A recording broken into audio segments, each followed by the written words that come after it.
All right, let's get this rolling. So today's guest, Don ONeal, drag racer, TV host now.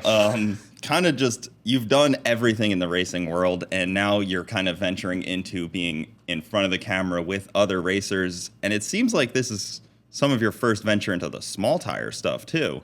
Have you really dabbled much in the small tire, or once you got the Ducks race and now like that kind of stuff? Actually, the aspect of drag racing is like, I am a motorsports passionate individual, right? And so the marketing drove me into that. And like, you're trying to make a living, pay to race, and put things together. But going in and saying, okay, yeah, I'll get in front of a camera as a racer and a marketing person, you're like, okay. And then they're like, okay, well, now you're going to Ducks race. You're going to do, Doug's. Okay, we're going to get you to do Sick Week. Mm-hmm. And you're like, okay, this is different. This is different. The passion is there. But it was radio racing last week with Duck. Man, those guys are they are just as passionate as the Drag and Drive guys are. That is the one thing that I can honestly say is that the passion across the board from NHRA drag racing, Drag and Drive, and radio racing, they're all three different, but the passion's not. Yeah, it's a pretty awesome community. So how would you describe yourself for the people that don't know? Don ONeal, I mean, you're freaking multiple-time champion. How would you, record holder? No, I don't know. Well, yeah, LS record holder on the Magnuson side for that, for sure. You've raced in every car. Seems like you've driven everything. As far as the Lucas Oil Series, yeah, started out in dragsters. If you ever look at a Holly EFI box, I'm the Army Strong car that's on the cover of it. Did that until I retired in 13. This is 23. I turned 50 this month, so the oldness is turning in. And then I went to work for a great family in Indiana and went top sportsman racing with a nitrous Monte Carlo. And then we got into the LS with the Magnuson. And now we have Jerry Haas Pro Stock Camaro that we run in top sportsman. Won a few national events, got some Wallies, try to do everything right? Like, that's, what does right look like? That used to always be a phrase we said in the military. What does right look like? Mm-hmm. We've always tried to do it right. Sometimes we don't succeed, but we try to do it right. And now this year we're going to be pro-charged with the LS and going to chase that record. And marketing guy, podcast, racers. My buddy Cameron Foray, Racers and Rental Cars podcast that we started with Race Pack like 5 years ago. Mm-hmm. Still going. And now Flo on air, Warren Evans, Drag Racer TV. I guess if somebody calls me up and they're like, "Hey, do you have an off weekend and you want to do this?" It's like meeting you. It's like I want to hear the stories. That's what I want to tell to people. Our world needs a world that's filled with so much negative. The world needs to hear some positive, and I think I like to try to bring that to the table. Yeah, and with drag racing, it's kind of the best. I always think of drag racers as like the top tier people. They deal with being on the road. They deal with problems that most people will never deal with in their life, from like cars to logistics of traveling to all of that. And we kind of get this like rare, terrible, difficult sport that we all love to do somehow, because in the end of the day, I always joke like drag racing's the worst, most difficult sport that we all love. Oh, I would totally agree with that. And I used to joke when I was in the Army recruiting is that if they would have sent somebody from the motorsports world when I was in junior high or high school, I'd have paid way more attention to science class. I'd have paid way more attention in math class. And heck, I probably would have taken a chemistry class, because if you don't think trying to understand track prep and the weather and everything else that goes along with that, those skills are prevalent every day if you're at a racetrack. And you're absolutely right. As far as the logistics and the business and what piece of wood you're cut from to stay out here. I mean, obviously we're here in Bradenton, Florida, but I mean, I've been in Florida since the 21st of January and into Georgia and then back. And I'm like, my guidance counselor so owes me an apology. She just totally missed the mark and said I wouldn't be successful. I'd be serving Kentucky Fried Chicken or something or another for the rest of my life. So here I am. Yeah, no one told you could just be a drag racer and travel the country and get to race with your friends and have no weekends off anymore, because a weekend for a drag racer is kind of like Tuesday, Wednesday. Yes. It's not really the weekend. No. Well, I mean, Typically, Monday and Tuesday are my days that I'm like, okay, I got to do laundry, I got to do grocery shopping, I got to get a haircut, you know, and you try to catch up on work because you're right. Motorsports, there's no off days. There's legitimately no off days. If you get an off day, I'd really like to know what you did to earn it because there's always something to be doing to improve your program. Yeah, that's kind of my thought as well, because if I ever like have a down minute, it's probably because I'm not doing something I should be doing. And I talk about this with my wife all the time because we both have small businesses. And I'm like, if we're sitting on the couch, that just means we should be doing something for our businesses, and we're kind of taking time off, I guess you could say. So it's a 24/7 business. Absolutely. And, you know, you can read, and again, we've got some age difference between us, but I know your passion to be successful and so forth. And like, these are conversations that Doug Cook and I have and other, you know, successful people. Like, you can read all the books, right? You can read 1 Minute Manager. You can read Who Moved My Cheese. You can read Highly Effective Habits. You can read all these books if you want to be a self-made person. I talk slow and act slow, but I've got a master's degree. I got a couple bachelor's degrees. I did all that while I was in the Army, and I was grateful for it. But at the end of the day, the sitting around and like you're saying, you're like, I should be doing something. That is legitimately an anxiety feature. Like, I think it's a trait. I have it. I mean, I talk on the podcast all the time about, you know, getting help and trying to understand why you're the way you are, why you're wired this way. Because in the end, our anxieties affect everybody around us. Like, affect your family, who you do business with. They affect you personally. And so I couldn't agree with you more. I'd be in the boat with you. Like, if I'm sitting still, it's like, well, what am I not doing? I'm really screwed up right here. This is effed up. Let me get a list out. Did I check everything off? So I totally agree with you on that. Or when like you take a breath and you're like, okay, what's about to go wrong? Because that's my other form of life. I'm like, I have this, it's always something. Like, you're never just like not dealing with something. So like, if you take a breath and you're like, nothing's broken right now, what's about to collapse? Oh, absolutely. I mean, I think we talked about, like, during the Dragon drives, it's like you go from the highest of highs to the lowest of lows. There is no middle in motorsports, like legitimately, right? And in the military, we used to always say, well, try not to let your highs be too high and your lows be too low. But in racing and motorsports and business, there's no middle, because you're always trying to achieve. You're always trying to make your program better. And at the end of the day, I actually shared this with somebody. I had an individual, we were talking about anxiety and stuff, and she brought up the fact and she twisted it.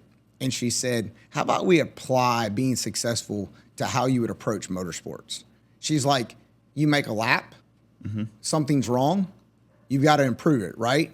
Well, what do? You take time, you analyze, you make a decision. You don't make any rash decisions because it could be costly. You could have an accident. It could turn out bad.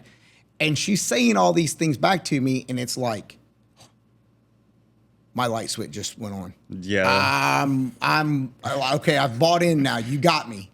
Yeah, that's a good way to look at it, because I don't struggle with anxiety, but my wife does, and I struggle with this like very level mindset. Like, I don't get anxiety, but I don't also get like overly enthused about things. So I'm like just kind of always in the middle there. And like, I have a very weird mindset that most people don't understand. I'm like, I just let things go. Like, I don't hold grudges. I don't get mad at people. Like, I just let it go. We talked about that at Bradenton that afternoon, and I looked at you and I'm going, you know, here it is. I'm getting ready to turn 50, and here's somebody that's 28 years old, and they've got this success drive, but on the backside of it, I think your phrase was, if it doesn't impact my tomorrow, I don't care. Or you had something along those lines. Yeah. Yep. And that's not saying you don't care, but it's like, I can't do anything about it. Right. My owner has a phrase. He says, IMC,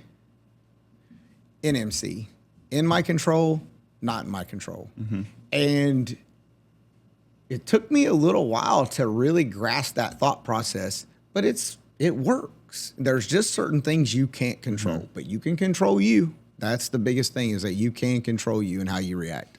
Yeah, so along the lines of like the mental health and that kind of stuff. So like when you're traveling on the road, like you're on the road for weeks at a time, and like that's like a very mentally draining thing. Obviously, you have the military experience, so you already kind of have that. But like some of these people that don't have training, I would say, because you kind of have the military probably kind of trains you for that kind of discomfort, I guess. But most people don't. Discomfort. So how do you deal with that? Like, you traveled with your wife for a long time. Yep, my late wife. Yep. And I travel with my wife the same way. Yep. How do you deal with your significant other in that boat? Well, and that's the other thing is that I think when you both got to be in the boat. You know, I talk to a lot of people. You know, the older you get, the more people you're around, and you talk to them about their emotional situation and their relationships because, you know, and not to get off in the ditch or whatever, but men were not made to be alone. That's just not how we're wired. We may be wired, you know, whatever book you want to read, men are from Mars, women, whatever, okay? But the mental aspect of that is we're not wired to be alone.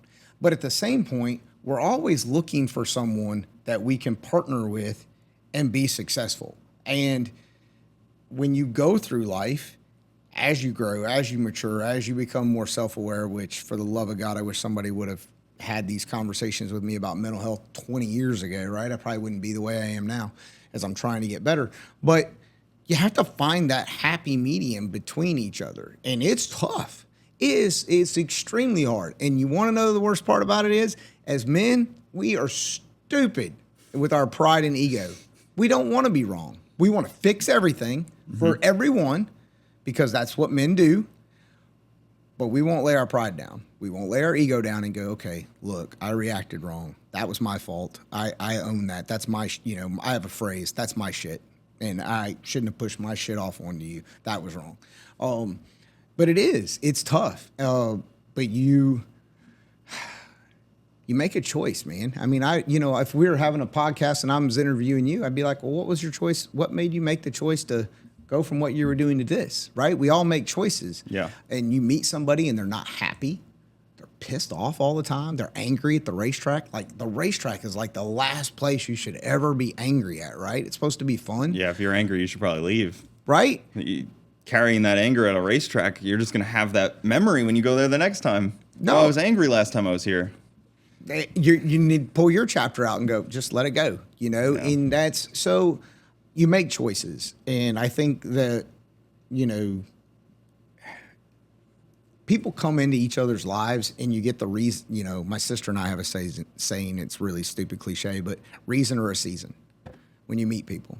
Reason or a season. Reason or a season. Yep. People come into your lives for a reason or a season.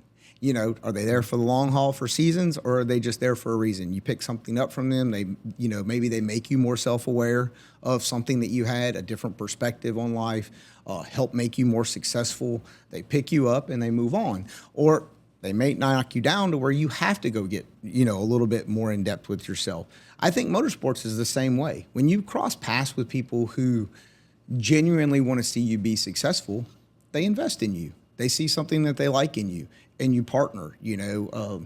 I look at Doug Cook. I mean, he's like one of the youngest ones that I see right now over the last 3 weeks with drag and drive and radial racing. I mean, he sees things in people and he invests in them. And I think that's that's something that a lot of people in today's society don't do. They don't invest in people. They don't. He does similar with events too, that a lot of companies take for granted, that he puts so much sponsorship dollars into events.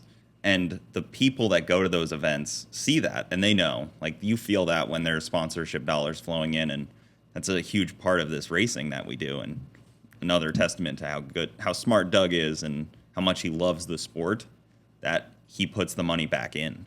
Oh, absolutely. And that's another thing. Like, I was telling another executive about the drag and drive, right?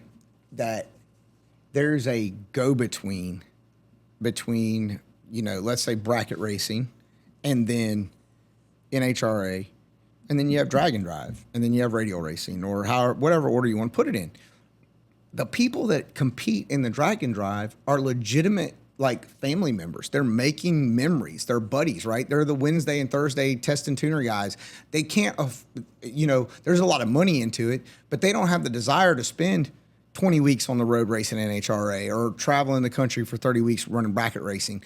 They want to hit 4, 5, 8 events a year, make some memories with their buddies, show out, because if you're a racer and you don't think that it's something for you to drive 300 miles, then roll up at the racetrack and go 10-second anything, then load it back up and go another 300 miles. If you don't think that's an accomplishment, I'm sorry, we're not on the same page. And that was me. I was in a 10-second car, and I felt extreme accomplishment when I rolled through into the beams on that last day. Like, that was an accomplishment no matter what car you got. You can take a stock car out there and do that, and it's still an accomplishment just because it's not easy. It's not mentally easy. It's not physically easy, let alone the car. Take the car out of the equation. It's not easy.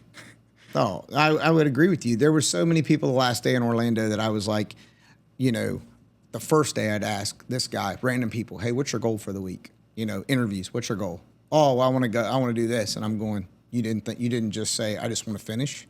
You wanted to run 750s, and he's like, we always want to finish. And I'm going, yeah, but you said this instead of saying just finish. Finish would be great. If you asked me, I would have said, I just want to finish. I just want the car to make it back, because last year I didn't. So this year my goal was I just need to complete it. Right. And that was enough for me, just completing it. And honestly, it was kind of nice because I didn't win, so I didn't stick around for the award ceremony. I was home by the time that was over in my bed. I totally. I think I would tell Tom. Tell him, obviously he hears now, but yeah, I dipped out on the award ceremony. I was beat, dude, and I didn't. I traveled with my truck and trailer, and I left at the end of the night and went on to the next event. And I didn't have to go to a hotel. I just rolled in the next racetrack, climbed in my bed, but the next morning and the next morning and the next morning. And it's like, I'm reading social media. This guy didn't get in the hotel till 3 and he's back at the track at 7, 4 hours. Yeah. This guy was broke down on the side of the road for 6 hours and he doesn't even go to the hotel. He just rolls right into the racetrack. So that's the mental drain and the planning piece of the drag and drive, I think, is a huge challenge, especially if you're an OCD guy. And you want, you're like looking for everything to go wrong. And how do you plan for that? Thankfully, I'm not super like that. Like, I can just, grab my backpack and go and hope for the best. I can kind of get away with that. But then, like, when I go racing, every bin is nice and packed away. But then on the drag and drive, I kind of just wing it because it's kind of fun that way. Well, I mean, you can tell those stories. I think that's, you're like, well, I don't care. If people go, well, you don't care? Well, no, I care. I just don't care to be that. I care to do this, and I think that's the other economic piece of it as well that I told so many people after the drag and drive for Sick Week was every economic group can fit in. Mm-hmm. Every economic group of motorsports, high performance junkie, whatever you want to call it, enthusiast. Yeah. There's a spot for them in the Sick Week drag and drive competitions, and I think that's awesome. Well, that's a lot of the difficulty of just racing in general is, you look at the teams that roll up and you're like, that guy's got a $100,000 truck, $80,000 trailer before you even talk about your car. And then cars are deceiving too, because my car may look terrible and have rough paint, but it may have a $150,000 engine in it. Right. So it's such a tough deal. And some of these like class racing, like what you just saw at Ducks Race, I think Stevie Fast said it best is racing costs as much as you got. And I've felt that over the last 3 years. Oh, absolutely. Absolutely. No, and you're absolutely right about that. I mean, we do. We have so much invested that at some point it actually becomes in a thought process, Cooper, that you could go, this just doesn't make sense. I mean, I joked around on one of the interviews during Sick Week, right? Like leading up to the awards, like, okay, what are we racing for? Mm-hmm. Are we racing for a 6-pack? Racing for a big check? We're racing for a big trophy? No, we're racing for a helmet. And it's like, please don't tell any of my therapists that this is what we're doing because we all need medication, right? They're going to think we're all off our rockers. But the drive, it doesn't matter whether it's your golf game, you bass fish, whatever. It just doesn't matter. Do a podcast, you do a YouTube channel, whatever it is. You can invest and spend as much as you want to. Yeah, and that's where class racing becomes the inevitable endless spend, because the parts are one thing and then the testing really can get out of hand. Oh, yeah, for sure. No, That's what people always say about the class racing, like Ultra Street, X275 and stuff. Like, it just, the cost to class race is so high that people switch to drag and drive and no time racing and stuff like that, just trying to stay away from the class racing. And unfortunately, that's where a lot of the fun is, in class racing. I don't know what your experience has been with that. I know you've done a lot of NHRA. I'd be interested. That's one unique perspective for you to say that. I don't know that. I don't know about that, because when it comes to the no prep back half of the track competition, I think you still spend what you spend. Now, in order for you to win, you still have to be prepared. And for that, you still have to do some testing. There still has to be some work ethic put in before you get to the track. You know, we joke all the time, and it's not really a joke. It's really truth. Like, your increased potential of probability to win is done in the shop Monday to Thursday or Monday to Wednesday before the haulers ever leave, before you ever go to the racetrack. Your preparation, potential, propensity to win is done in the shop. When you show up at the racetrack, then it becomes about your mental state, your education, your intellect, your crew around you, the people that you have to evaluate what racetrack surface you've got, who your competition is, what your potential is based on weather to make right calls. I really feel like that's not even a 50-50 split. I still think the work Monday through Wednesday or whenever the hauler rolls, that's 60, 65% of it. Because once you're at the racetrack, you got what you got. I don't know. I would love to rattle off an answer to you about that on an opinion, but that's a unique thing to say, because I don't know how much. I know the no prep guys test. Well, even the no time guys too. Like, we have prepped no time down here, and when you talk to those guys, a lot of them are like, well, I can't afford to run Ultra Street. I can't afford to run, X275. And that's what a lot of them say to me when I talk to them. Right. So to me, either they're maybe delusional on what it takes, they don't realize, or they're already there and they just don't realize they're already level with the guy that runs X275. Oh, absolutely. Because you think anything, Pro Charger, twin turbo, big inch nitrous motor, I don't care. We've already crested 55 and up. Even an LS. I think I was talking to one of the no time guys at Ducks Race. He's got like a twin turbo LS.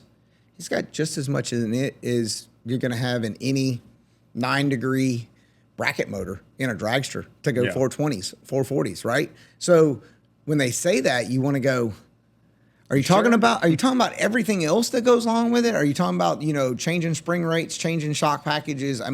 What are you talking about? Like having 5 or 6 converters or stators in the trailer, different transmission ratios? What is it that you're talking about at that point? That's why I don't really have an answer for you, because I never thought about it from that. I think that's where it starts to get to why it's more expensive, because the rules become so tight that you need to have, 5 stators with you and be prepared to change them.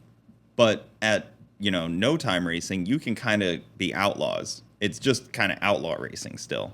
But then, somebody rolls out there through the pits and you're like, oh, he's here. Time to head home.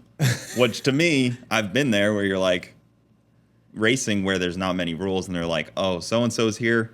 He's going to run through the class. And it happens. Right. Because in our streetcar class, it's lawless. It's great because it's lawless, but it is lawless. There is no rules on engine size, turbo size, nothing. So it's a little weird. Well, I know, again, I'm coming, into World Series of Pro Mod this week. I grew up in that day with my dad before he passed away. IHRA top sportsman, quick 8, deep south, North Carolina, South Carolina. run what you brung and hope you brung enough. And there wasn't really any rules, right? The rules were very, very compact, very small, right? Like no two power adders. You know, you can have nitrous or you can have a blower. You can have as much nitrous as you want, you know? And I could see that it's fun to watch, like at Ducks Race last week, watching the no time, watching Taylor Lassiter go out there, you know, that's a 959 or, you know, it's a huge nitrous motor, and he just goes out there and walks the dog all over everybody, which is still expensive. It's not cheap. So that would actually bring up another thought, though, is are we now rule limited to go too fast, where when you were watching what you're talking about, it was, you know, engine limited and turbo, like you were power adder limited. Like people were pushing their combos to the max. Now we're reining combos in. So it's almost kind of flop. Like now we have so much power on the table that these cars can go so fast that no chassis is even certified to go that fast. You know, that's it's a good point. And I talked to a lot of the rules guys, people like Sears and Lonnie Grimm and so forth, and help me out. I can't that does drag and drive or sick week for Tom. Vince. Who's the rules guy? Well, John Sears was there too. Yeah, but I can't remember the Keith. Keith, thank you. Oh yeah, Mr. Keith. Keith will be upset.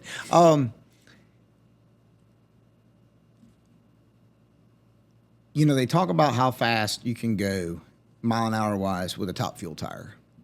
And they talk about chassis, right? Like we implemented 610 windows on Top Sportsman and Top Dragster.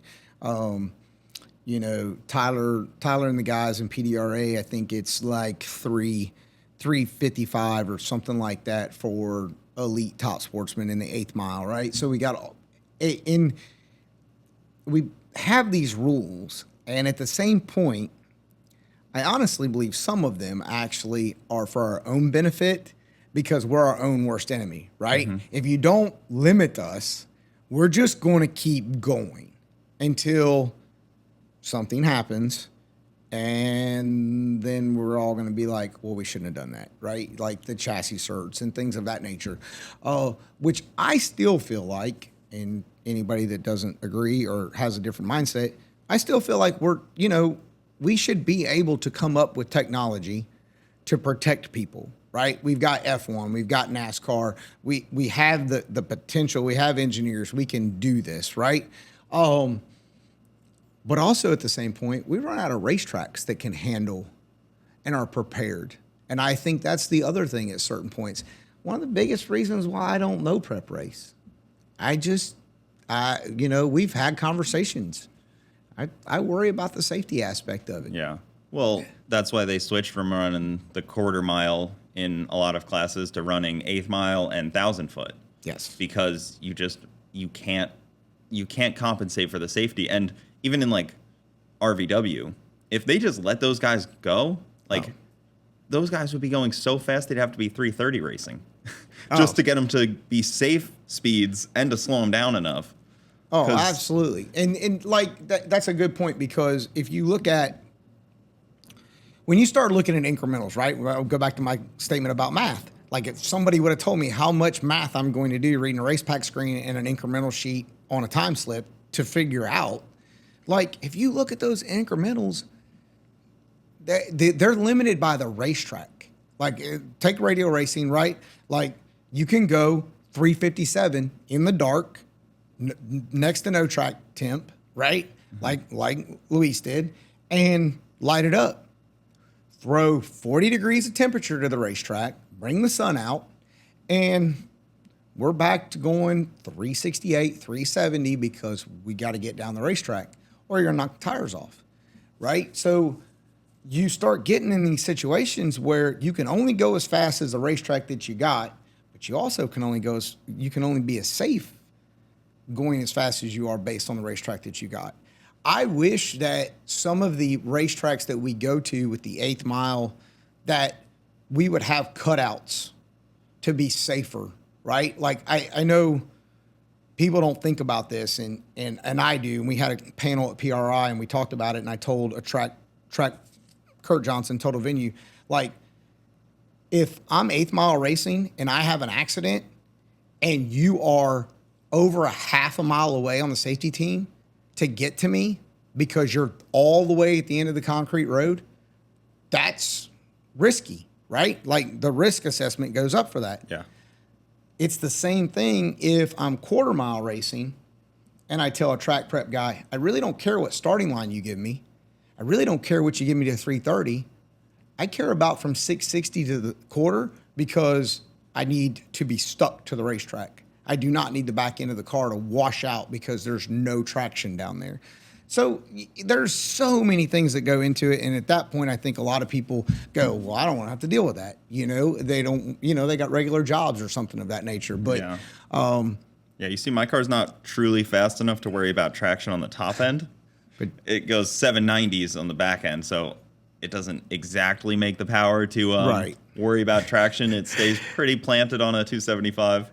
But some of these guys, they're going like faster than I go in the 1/4 in the first 300 feet of the track on the same tire as me, which is just an insane thought. Well, you saw what Devin and Jordan went in Dragon Drive in that rowdy radial. Yep. I mean, and they were driving off of the starting line like they were at a traffic light, you know. So, I mean, I'm just from the standpoint of it that I think there has to be and needs to be a place for everybody to come participate in our sport. Our businesses need it. You got all these products, Holly Company, NOS, you know, Doug Cook, Motion. You have these companies that are out here that need to sell products. They have hundreds of employees. We have to have a place to race or build horsepower and show it off, right? Because again, I'm sorry, it's the easiest cliche. Pride, ego, and money drive everything in motorsports. It's that simple. And we need a place for everybody. We need a place for dads to take their daughters and their sons, or families go out and junior dragster race and come into our sport, because if we don't, we are going to die. And there will be no place for any of us. And we'll all be out of business. And you and me are not going to be talking in microphones. No, I actually think a lot about that. The smallest people at the racetrack, the kids and stuff, those are the ones that I find the most important to be there, and I want them in the stands as much as possible. So when Victor did Snowbirds, or Night of Fire, that's at Snowbirds, me and my wife actually kind of set up a little thing where we had, I think it was 8 families that we were able to sponsor to go to that event.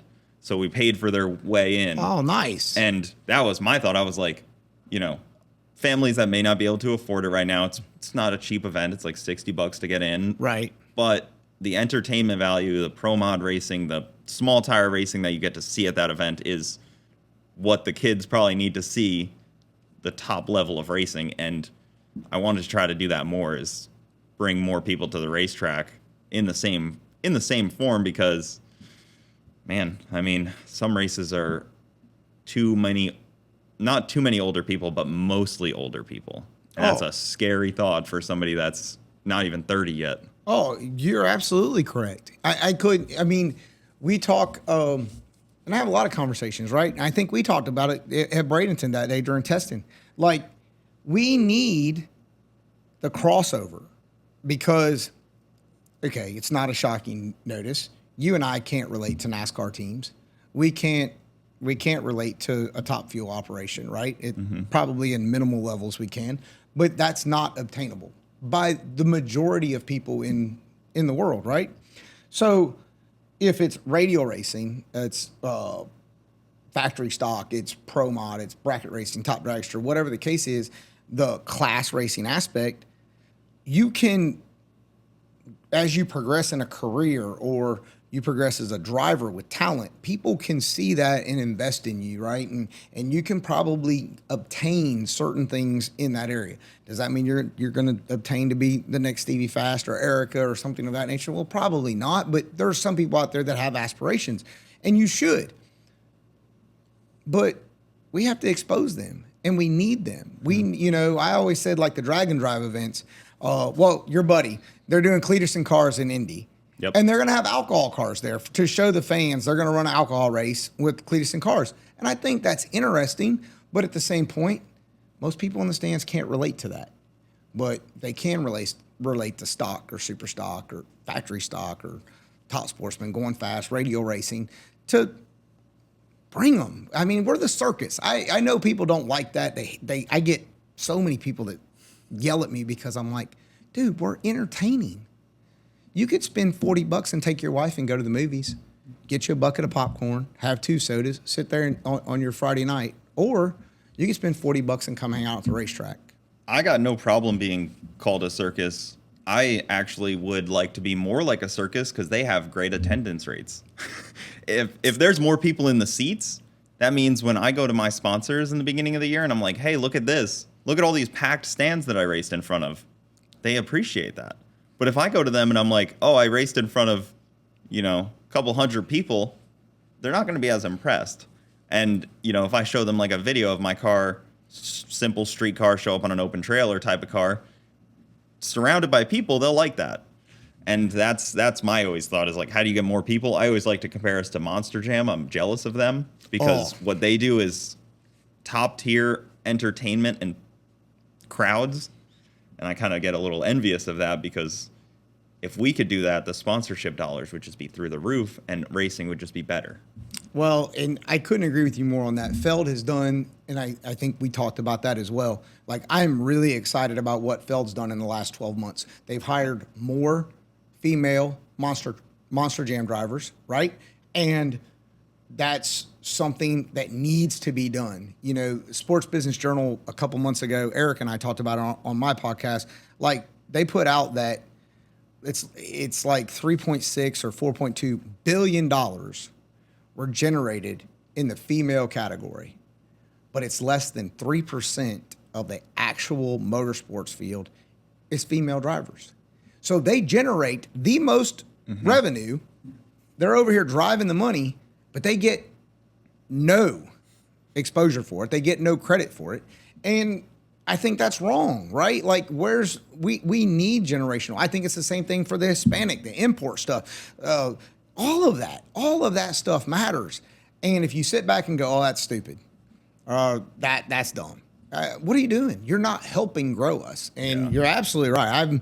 I made the joke last week at Lights Out that, hey, I'm the clown. I got big floppy shoes on. I'm out here trying to tell a story to make people happy, and be interested in coming to be part of Ducks Race or get involved in a racetrack, and go out in their local community and so forth. So I'm absolutely with you. I'll carry the pom-poms. I mean, I got no problem being the circus because I want people to come and spend money. If it brings people into the stands and at events, I actually had a revelation the other day. I've always kind of been like I don't really care about like ball sports, football, and that stuff. Like, I was like, it's stupid, whatever. And then I was like, man, I'd really hate for somebody to be saying that about drag racing. So I was like, yes, good for them. Yes. Like, I'm kind of flopped on that now because a lot of drag racers like to make fun of like football or basketball. And I'm like, no, we need those fans too. Stop trying to segregate us.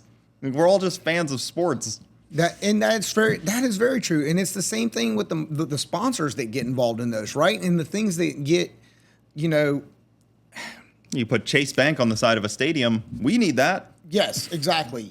Come on over. I mean, being from the South, we didn't have huge hockey teams until the Hurricanes came. But like, minor league hockey was a thing. Minor league baseball was a thing in North Carolina. Like the Durham Bulls. Everybody knows the movie Bull Durham. But I mean, just the atmosphere of that, and bringing the energy and doing things to entertain people and bring them out. I mean, we could take, you said Monster Jam. I feel the same way about Supercross. I think that's, I mean, when a Supercross guy that's, let's say, middle of the road has 1.5 million followers in Supercross, but some of our biggest names in motorsports and drag racing, regardless of segment, not even close.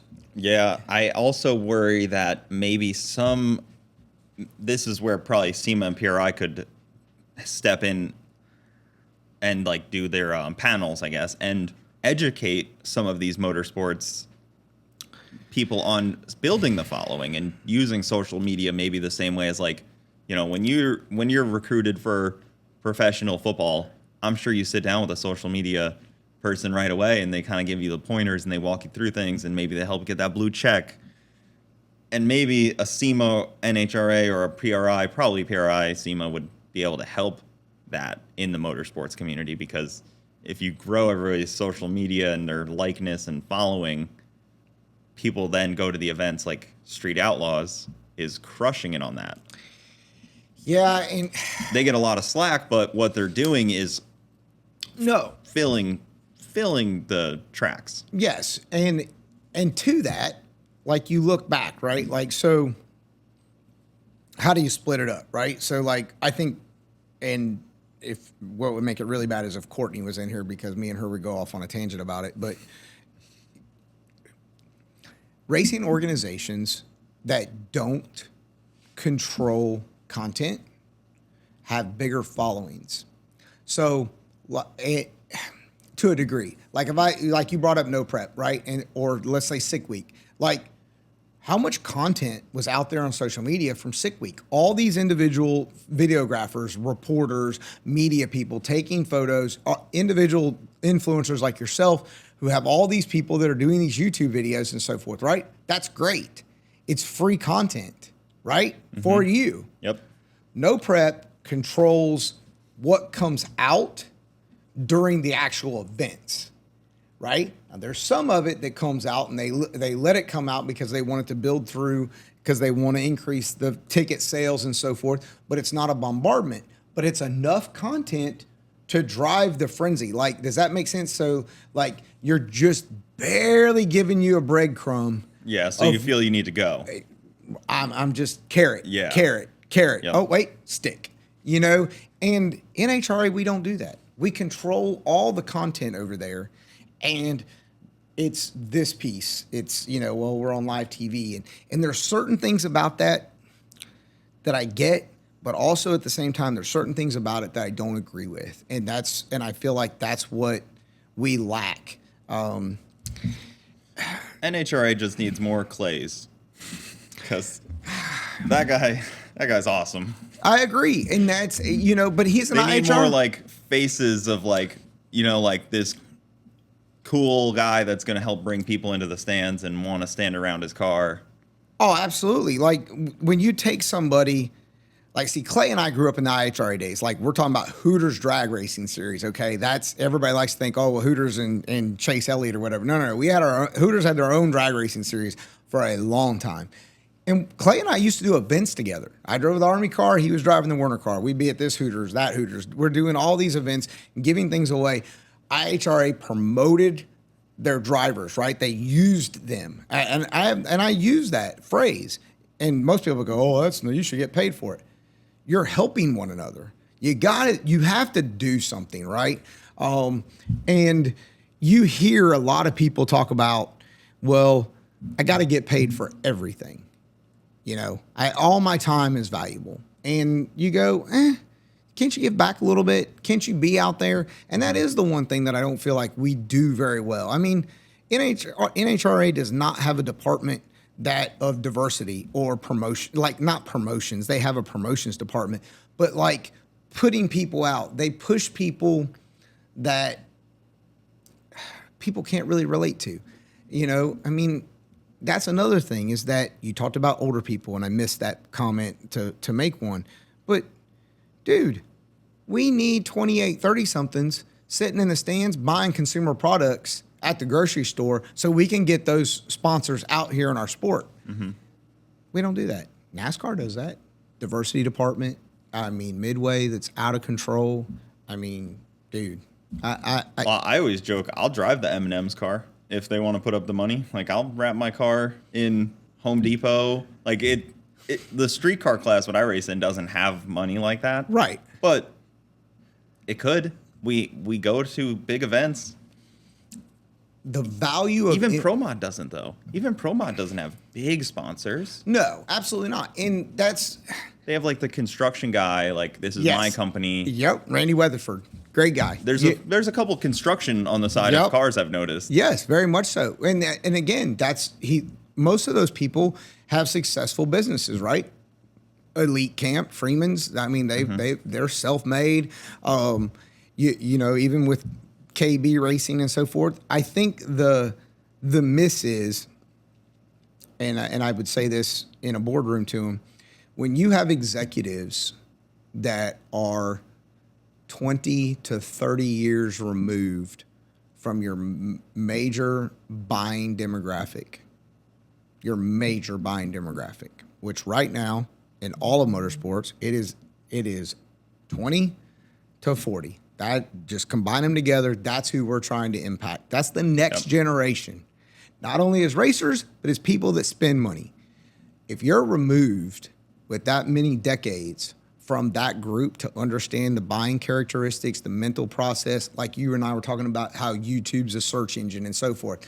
If you don't understand that, you're in the wrong position. You are hindering the process. It is time for you to slide over and bring other people in so that we can prosper.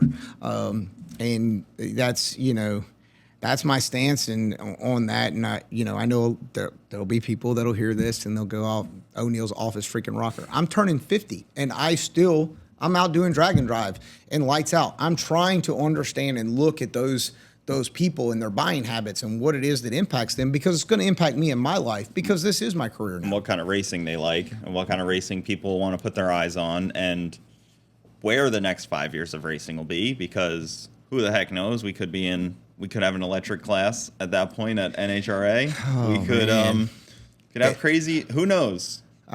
You're not wrong. Freaking top fuel cars could have cats on them. I don't.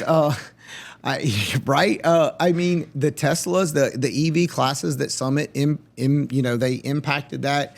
They were in the World Finals this year for the Summit ET Racing Series. I mean, I'm a horsepower guy. Sorry. I want naturally combustion. I want noise. I want to smell VP racing fuel. I want to smell Mickey Thompson rubber burning. I want to spark freaking NGK spark plugs. Like that's what I want right there, right? So I'm not a huge EV person, but I understand. I get it. I can look at it objectively and say, okay, it's not bad for our sport, but it's not great either. Mm-hmm. But we need people to come in. How cool would it be if we could get a Tesla sponsor or anything on the EV side, right? Toyota, whoever it is, right? They're all involved. Or even somebody rolled out there with a X275 car that maybe wasn't making noise, right? Because it'd be crazy competition to see, and I'm sure the eyeballs on that first round would be insane. I agree with you. Ford did it with their Mustang, right, for a factory stock deal, and then they also Chevrolet did it with a Camaro. It wasn't a slow vehicle, and that was with factory building it, not with some crazy guy in his garage like all of us are. Right. They're trying to figure out how to go more power. Yeah. But no, we have to move our sport, and I don't, it's not. And this is another one. It's not us versus them, right? Like I'm an NHRA guy and you're a street guy. It's not me versus you. And it's not you versus me. It's us versus the challenges that we have to overcome in our future. And I think that is something that gets lost 9 times out of 10. And I wish we could figure out how to stop it, and so that everybody can realize that we all have a place to fit in and we all need to pull the rope in the same direction. Yeah, I don't even personally have an NHRA license just because I've never really had any interaction with NHRA besides somebody telling me, oh, you need a license to go that fast. And I'll look around, I'm like, why? Right? I don't get it. I was confused when I was like, what do you mean? I have a driver's license. I built this car. They're not coming to inspect it, are they? Like, I don't know. I was just confused by the whole thing. And then they were like, oh, you have to pay to go faster. I'm like, I couldn't believe it. Right? It's like, I already paid to go faster. It cost me thousands of dollars. Make my stuff faster. Oh, I got to go over here. Okay. All right. Yeah.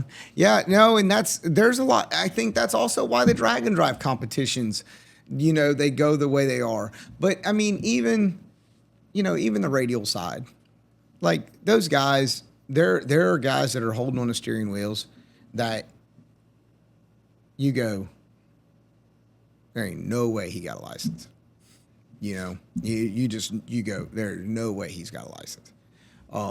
He probably shouldn't be going that fast. For sure.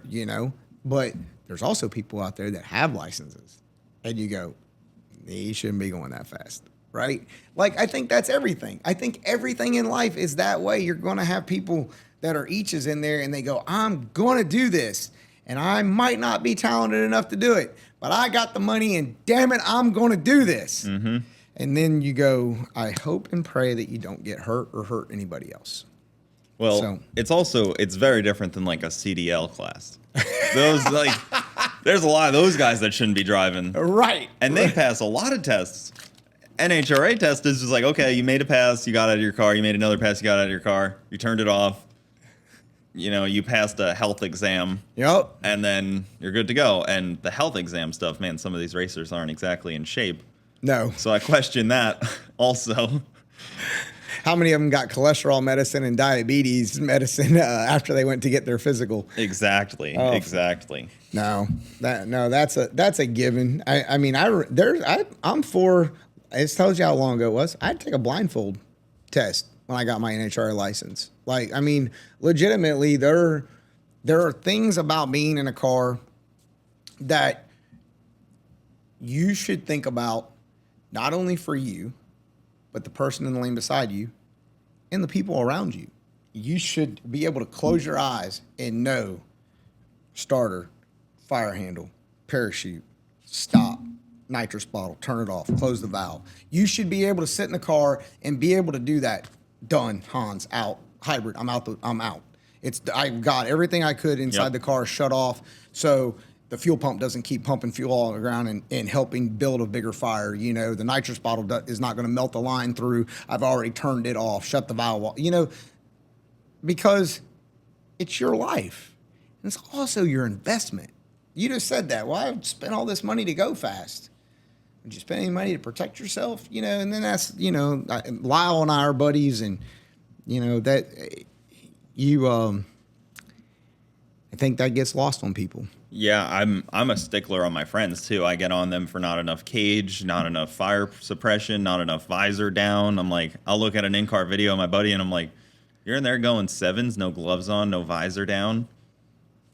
You need more cage, and you also don't have a fire suppression? Because I've had to use my fire suppression, and I know how valuable that thing is. That $400 bottle all of a sudden is a $10,000 bottle. Absolutely. Absolutely. Worth at least $10,000 in value, because you don't know how fast that safety safari is going to be. That's again, and I think you saw it. It lights out. It came up this weekend with Craig, and that's at the middle of the track, like where he's at. He is legitimately closer to the starting line than he is the end of the racetrack. When Randy Lee, the starter, gets there first on a scooter from the starting line, that tells you how close he is to the racetrack versus how far away the safety guys are. But yeah, you have to. Well, not even just that. The safety guys had a problem. They pulled up. They put one of the rigs on the side. They were fumbling around, not to take anything away from the safety guys, but sometimes you get caught up in the moment and you've been sitting there in your fire suit all day. You're sweating. Things like that happen. Yeah, I will say this. Like Randy's, most people don't know this, but Randy's a military guy. He and I have that in common. We're both 20-year guys in the Army.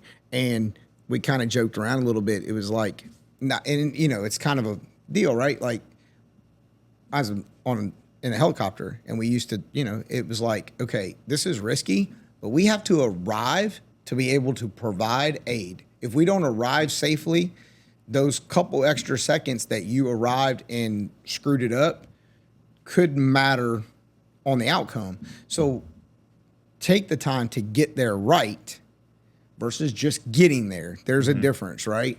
And that was, and I don't know if you saw the interview, but I interviewed Craig, and he was like, I was like, why did it take you so long to get out of the car? And he's like, I was trying to get the fire bottles, and he bent the bracket.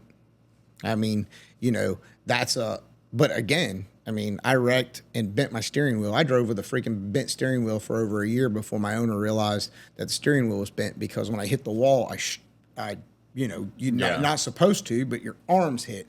And he's like, I couldn't, I bent the bracket. I couldn't get the fire handle out, but I got out of the car after it was coming through the wall. You get to a certain point and you go, okay, it's getting hot in here. It's time for me to go. So I watched Tom Bailey have a similar issue. last year, and I was watching it live, and I was just like, I was in there like kind of biting my nails, like, all right, when you hopping out, Get out of the car. And I've seen that, but I've seen people hit the wall and get knocked out too. Yes, very much so. And then that's where you hope that the safety training, and that's another thing, is like, who and where is the training coming from? Right. A lot of them are first responders that come from outside of the track, but some of them are just internal employees. Right. And you wonder where that comes in. And even me as a driver, I would love to go to more safety training, because sometimes as a driver, you're the first responder for the guy in the lane next to you. Yes. I've been in that situation before where you're the closest one to the fire that just happened and the guy that's up against the wall. And you're already in a fire suit, so you're like, shit, well, I can help. I know the photographer on that deal kind of was getting a little bit of flack. Yeah, he did. He's in a t-shirt. Yeah, it's a methanol fire. And again, I guess that's the best part about being who you are, right? Like, my stance is, I don't want to hear it from you, because I've been in a methanol fire, you have one individual that's at risk. The driver in the car is at risk. As the safety team shows up, they need to be focused on the driver at risk, not the Good Samaritan who came in and then all of a sudden, why he was trying to be a Good Samaritan, he's at risk and now he's hurt. Now we went from one individual that's at risk to two individuals at risk. You don't want that. But again, people that have never been in a situation of evaluating the risk, they don't understand that. You can't have that conversation with them. You can't teach them that perspective. The Freeman camp, they had one of their drivers in Topeka. I red lit one thou and was idling down the racetrack in the final. My competitor sends it, lights the scoreboard up. He's winning. Goes to throw the chutes, has no chutes. He bounced off both walls in front of me, and I'm the first one that gets to him. And when I get to Allen, I'm like, are you okay? Yep, I'm good.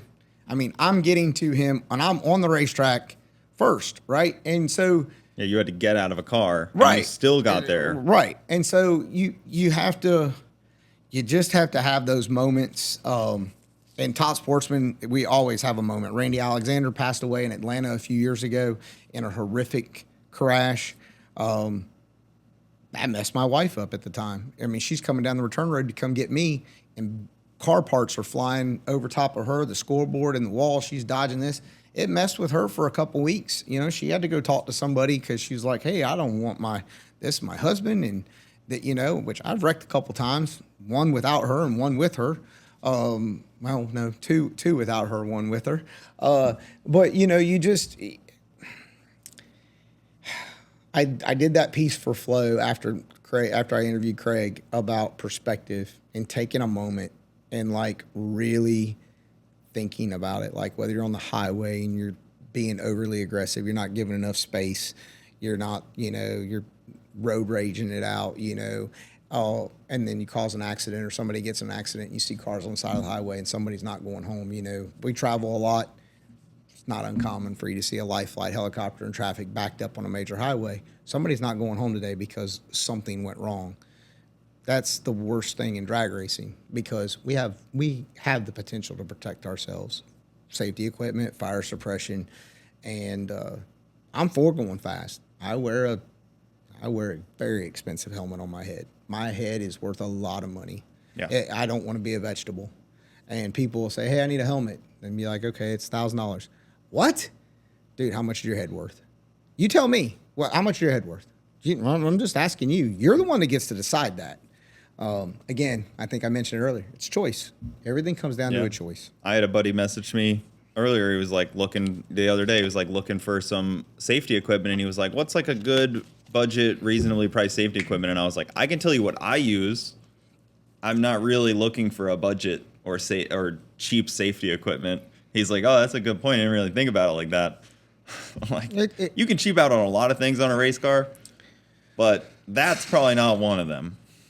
No, I mean, I've been with Simpson for, golly, dude, early 90s. Over 30 years. Yeah. Over 30 years. That's what I wear. I'm wearing a stilo, depending upon where you're from, helmet, 15-layer suit, shoes, gloves. I wear a hybrid. I was wearing a hybrid going 180 miles an hour in a super comp dragster before they made it mandated, because. That's what I wear. Hybrid, Simpson hybrid. What's your life worth?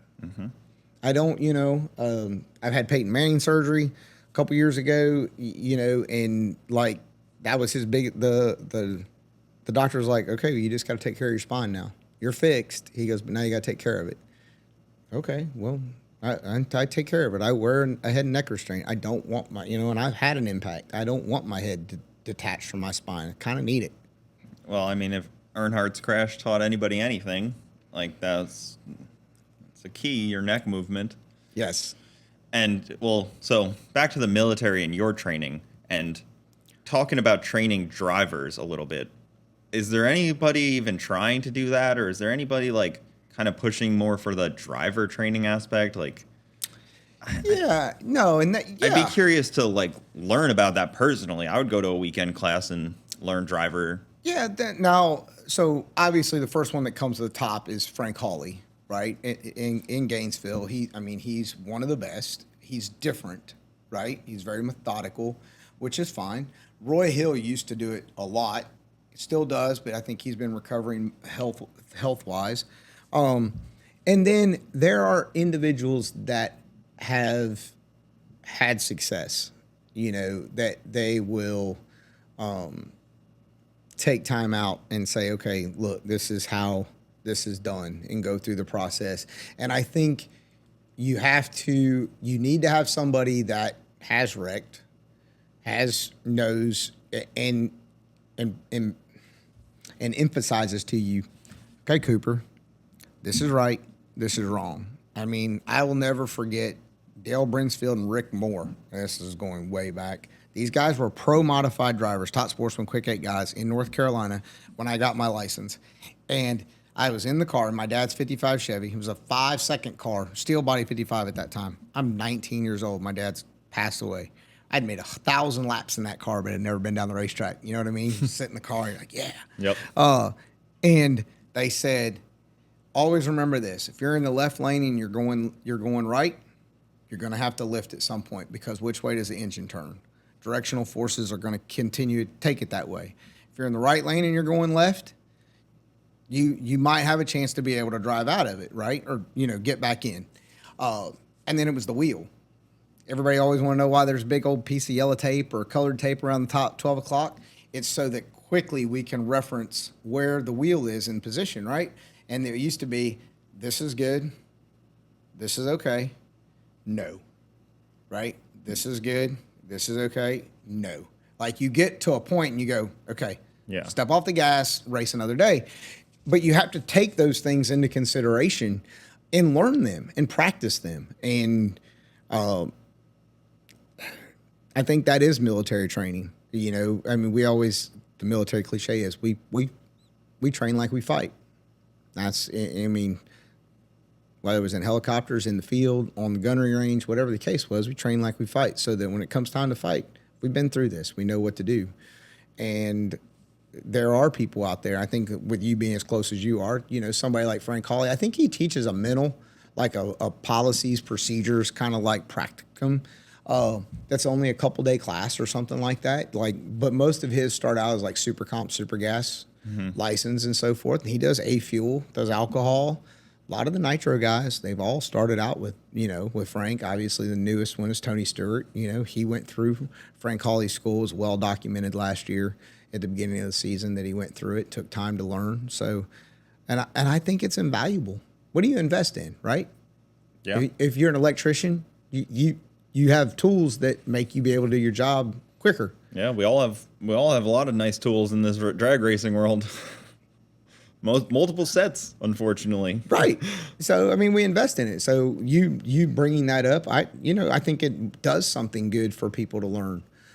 There's a lot of people. Mike Hill trains people.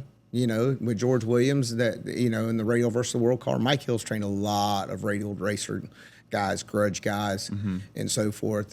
Jeffrey Barker, Stevie, there are people out there that, that'll. So let's talk about some of your accolades now. We've talked about logic, I guess, behind racing and emotions and feelings and struggles of racing. So your racing career started, you said you were 19, went down the track, and your dad's 55. Yep. And then how did it progress from there? Where did it go? Oh, God. I was already in the Army. Mm-hmm. Okay, so I joined the Army out of high school. My dad passed away in 92. And I went to Alaska, came back to Bragg. And my dad had a circle of people around him that cared about him, and then obviously me, and trying to continue to race. And got with a couple individuals, Wanda and Thurman Exum out of Greensboro, and we got an old hardtail dragster. And I went down this path that I was going to do this. I was going to start chasing, and doing it. And I honestly, if you look back now, as I'm getting ready to turn 50, it was my way to stay attached to my dad. Like, so we talked about anxieties and learning things about yourself, right? So like, I held on to that, like legitimately, like for me to sit here and this is kind of, you kind of get a little lump in your throat, but like I held on to drag racing as a way of trying to finish what my dad started, what he wanted to do in life. And he always put the family first. I mean, everything was about the family over racing and so forth. And so that progressed for a while. Trips overseas here and there throughout my military career. And then in the early 2000s, kind of stumbled into the Army finding out that I drove a race car. And I had to get a letter that said I could compete in the extreme sport. And shortly after that, I had moved over to recruiting command. And obviously everybody knows Tony Schumacher and the U.S. Army and what he was doing at the professional level. But I was an actual soldier. So I'd travel around the country, do high schools and college appearances and festivals and things of that nature, and help recruiters. I was a recruiter, a college recruiter, medical recruiter, did a lot of different recruiting career level stuff while I was finishing up my career. But Monday through Wednesday, I'd be in a high school or college, 2 of them a day or whatever. And then Thursday, Friday, Saturday, and Sunday, I was at a racetrack and was racing and competing. And my claim to fame then, outside of the Holly EFI box, was I went to the finals at the U.S. Nationals in 2010. And Troy Coughlin Jr. of Jegs, that was his first Wally win. So I was runner-up to TJ in the finals. Which was huge, and I kind of stumbled through that day, through that whole entire week, right? Like drag week and duck week, they're marathons. You hear people say that. U.S. Nationals was a marathon. And shortly after that, I retired from the Army and went to work for the family I work for now, the Strauswig family out of Evansville, Indiana. He's been in motorsports, family RV dealership. They just, we kind of clicked and hit it off. And so started out driving the Salute Our Troops car for Kangaroo Express. If you've ever heard of them, they were a pretty big convenience store chain for a while. We raised money for the USO, Fisher House, military organizations after I retired, and then transitioned into top sportsman racing, which I think there might have been a little bit of apprehensiveness about my owners for me, because I had spent, 20 years driving a dragster. I mean, that's what I drove, was a dragster, because I could do it all on my own. I mean, you literally could, you didn't need anybody with you. You still change transmission by yourself if you needed to, and so forth. You still burn out, back up. You didn't need anybody to help. There's none of that. And then we got into door car racing with Top Sportsman car, and we had one horrific year. I wrecked it, tore it up good. We put it back together. And the next year, we went on a tear, and we started winning, started going fast. My late wife died. She was all in. I mean, we had a great run. When I won my first national event, Wally, there was nobody in the stands. Stevie Fast had an accident in Pro Mod. That's why he actually had to have spine surgery, neck surgery this year. And so they pushed us back. And so I didn't get an interview. I didn't get on the big screen. Didn't get any of the accolades, right, that went along with it. And got a winner's circle, right? So then we fast forwarded. That was in April. We fast forward to June to Chicago to Route 66. And I won my second event, completely controversial. I red lit, and Lester Johnson didn't red lit, but he went down the racetrack beside me, behind me, and clipped a timing block. Lost a flat tire, got a flat left or right front tire, crossed over, and they said he nicked the block with his headers, right? And at the time, that's a DQ. And I'm just rolling down the shutdown area, and I'm like trying to go to my pit, and they're like, whoa, wait, you won. And I'm like, what are you talking about? How did I win? I turned it red, and so you're beating yourself up in the driver's seat. Oh man, again, I turned it red and was out of it by the 330 cone and just rolling down the racetrack. But I got my interview, and that was a big deal. North Carolina I'm from, so my first one was in Charlotte, national event win. My second national event Wally came from Chicago, where my wife died at the time, my late wife. It's where she was from. So that was kind of cool. Won some divisional stuff along the way. Finished, 1 year I finished, I think, second or third in the division. A couple years top 10 in the world. And then I got the ridiculous idea to go build an LS and put it in a Jerry Haas Pro Stock Camaro to go run Top Sportsman. So took me a minute. The Camaro that we have actually was a Shane Gray car. People know who Modern Racing, Justin Elks, and then its last was Alex Laughlin. It was the Gas Monkey car, Monkey Garage. Yeah. It was his Pro Stock car. So we picked it up from Elite, and it was a marketing experience. Just a marketing. I went to PRI, and I think that was in 17. And all these LS engines are on the floor at PRI. They're in all these booths, Cooper.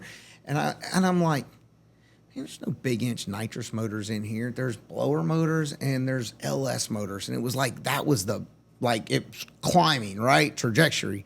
And I told my wife on the drive home, I said, we need to build an LS and get a Pro Stock Camaro and go fast with an LS and be different. And she's like, why? We've just finished top 10 in the world 2 years in a row, and now we want to start all over. And I'm like, yes, very much so, because there was nothing cool about a big inch nitrous motor running in Top Sportsman. You're 28 years old. You could give two shits less about that. But if I have an LS with a Magnuson or OEM blower or turbo or a Pro Charger or something like that, that's cool, that's modern, you'd care about it. So I convinced the owners to do it, and it took us a couple of years, but I got to a final in Topeka with it, and then when we won Bowling Green, would have been 2 years ago. That was kind of right after my wife had passed away. She passed away in April, and we won a Wally in August, and that was an emotional deal. And it was kind of like the cherry on top. We had taken it as far as we could. Mm-hmm. And so now moving into this year, we'll have a Pro Charger LS and try to, we have we are the world's quickest and fastest Magnuson. And I don't think anybody's going to ever take that away. They may at some point, but I think for right now, how fast did you go with the Magnuson? Was it 2650? Yeah, with the 2650. Actually, just like a factory stock showdown, but we did it with a 427. Mm-hmm. And we went 429 in the 8th, and we've been 669 in the quarter. Yeah, that's flying on a fairly small supercharger. Yeah, how about OE supercharger? Something you can find on a Corvette or a Cadillac or so forth. Not that much. No. And so... so then, now we're going to chase the Pro Charger deal, which I think the Pro Charger record is like 411 or something like that. It's not very fast, and I think it's even on a 235 or whatever. So want to do that. We've got a great relationship with Energy. We've got their billet block. We have a great relationship with LSR. Concept Performance, their new block. That's the first one we're going to start the year with, and we'll have the billet one that'll probably come out mid-season. And so we're going to, the thing is now it's like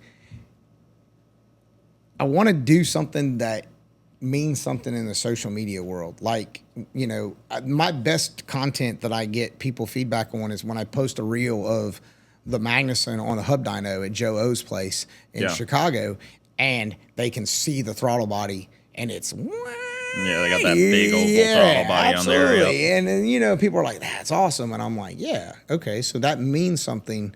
So I want to, we're gonna do that with the Pro Charger deal, and I'm excited about it. And because we ran into issues with longevity on the LS stuff. That was with the Magnuson, right? You had to spin it so hard to make horsepower out of it. Yeah. Man, it was always on the ragged edge. Blowers are hard on LSs in the crank department. They like to rip snouts off. They like to push forward and back on the crank. That's what I've always seen. Oh, you're absolutely right. We broke a crank at Norwalk. The car left the starting line, and I run a steel rod for a throttle, right? I don't run a cable, don't drive by wire or anything of that nature. And they asked, they're like, why do you run a steel rod? Well, it's at the top of the engine. So it's at the top point of vibration, right? And so the car left, and the vibration was in my foot. It was not in my butt, like shaking the tires. And I stepped off real quick, and I thought like something was wrong, coasted down through the racetrack. It broke the front snout off. Well, I didn't see it. And we get back to the pits, because I bump it around. The engine spins freely. Well, of course it does. Yeah. Real easily. Of course it does. And we get back and we take the front end off and we're bumping it around, and you see the front damper. It goes like this. Go, whoop. I know people can't see me doing this, but it's like whoop. And it's like, that's not smooth rotation. It broke it clean off. That's 60-pound weight hanging off the nose. Absolutely. Off the front. So, it's hard on things. Well, going to the billet block maybe will help support that a lot more. Well, I don't know what you had before. I guess assumed it was like an LSXR. LSX. So we actually started with the old RHS, the cast block. Yeah. And so the LSR from Concept Performance has got some beef in the bottom end of it. Really excited about the main caps in it, the structure that they've come up with. I mean, it's beefy. So I'm excited about that. And with the Pro Charger being right on the front direct, I'm really hoping that solves a lot of those issues. Yeah, just do a direct drive deal. That's what a lot of people are going to in the in a lot of the big tire world, I guess. Pro Charger has pushed that really far, but rules also help. Absolutely. So when they take 100 pounds off Pro Charger, all of a sudden it goes way up. Yep. When they add 100 pounds, then everybody goes screw blower. Yep. It's kind of a funny thing. They're like, wow, everybody's using Pro Charger. It's like, well, the rules kind of help them a little bit. And that's the thing about that type of racing where, if you were going to go back to, I couldn't really give you an answer about the class stuff. That's where I would tell you the expense piece comes in, that I could totally understand. You take somebody like Stevie, who's run Roots blowers forever, and then he gets a screw. And, but he was a nitrous guy before that. All the Pro Line guys have always been Pro Charger, right? That's where that power is. You get Justin Elks and the turbos, Chris Thorne, those guys. Everybody's got their version of what they like and can make run. And then the rules change it, and then there you go. So there's the expense and the investment. And a lot of times it's not just, like our front end, our front half, the engine compartment's got to be reworked. Rack's got to be moved. Engine plate's in a different spot. The plumbing's all different. So it's not like you can just swap from an OEM supercharger in the Magnuson and go straight to the Pro Charger. It's got to go back to the chassis shop. You got to, turbos the same way. That's nothing telling you. You got to have piping. It's got to be clean. So that's probably where I would tell you I would side on that comment about the class racing and the investment piece. Once they add weight to a combo, you saw the diesel stuff out there running high mile an hour, and then they still add weight. They've added weight to him every season. That's what he was saying, and that was like stupid. He's over there telling me, he's like, yeah, we use nitrous to spool it up, and I'm going, what? And then it goes to the pole. Yeah. I'm like, holy cow, dude.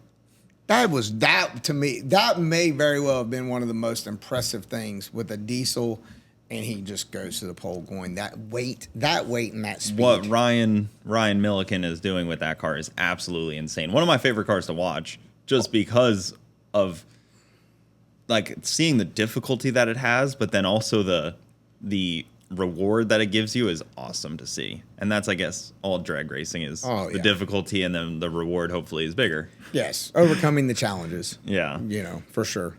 So that's a cool side of things.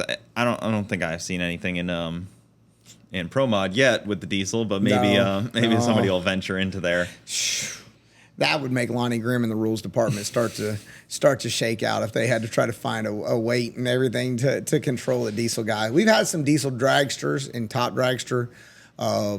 They've tried in the past. No one's really ever made it work because, again, a lot of it has to do with that spool up to get in there and control it, and they always seem to blow those turbos. Always. I mean, Ryan and his guys, that was just totally stoked. Hard on converters, hard on turbos. Oh, man. Hard on transmissions, you name it. Absolutely. That's why I guess their shop is Hardway. It makes sense. Yes, exactly. That's what he told me. He told me I was interviewing for National Diesel Day. I was like, dude, how cool is it? You're the #1 qualifier on National Diesel Day. So then FloRacing, your future with them. Where are we looking at? Because it seems like you kind of just popped up because Flo needed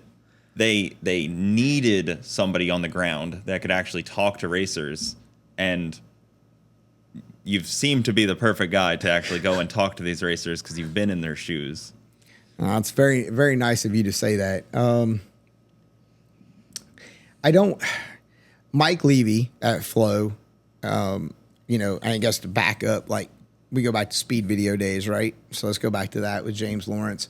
Cam and I were, and anybody go back to Racers and Rental Cars, it's out there. We were very, how about adamantly critical of James Lawrence in the speed video deal.